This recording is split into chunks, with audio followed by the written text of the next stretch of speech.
Mike Maloney, and Mike is my gold expert. And the reason gold is so important, gold and silver, is because gold and silver is God's money. It's money made by God. And then in 1971, the U.S.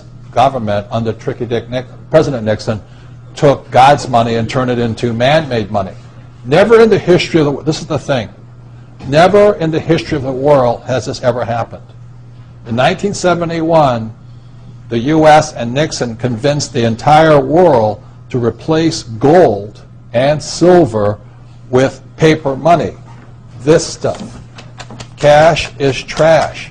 So the reason we have so much volatility in the world today is historically, since the time of the Romans and the Greeks and the French and the English and the Germans, every time they have taken God's money, like silver here, and replaced it with man-made money, there's been economic volatility.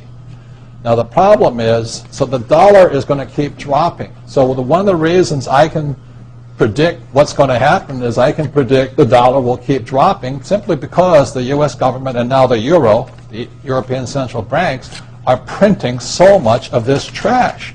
So you'll see gold going up in price, oil going up in price, real estate going up in price, because this is trash.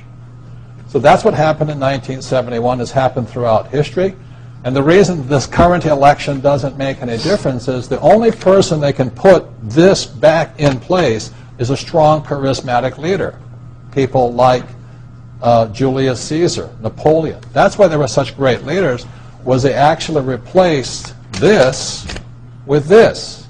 Unfortunately, we do not have that person among the candidates. I know Ron Paul, philosophically, I agree with him as closely as possible, but unfortunately I don't think Ron Paul has the chutzpah, as my Jewish friends would say, to change this whole thing. So there will be more this printed than ever before, which means the dollar keeps coming down and other things keep going up. And that's really what's going to happen. It's predictable.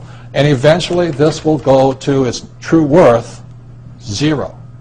So all of you savers out there and people trying to save this trash, you're going to lose big time. With that, Mike Maloney.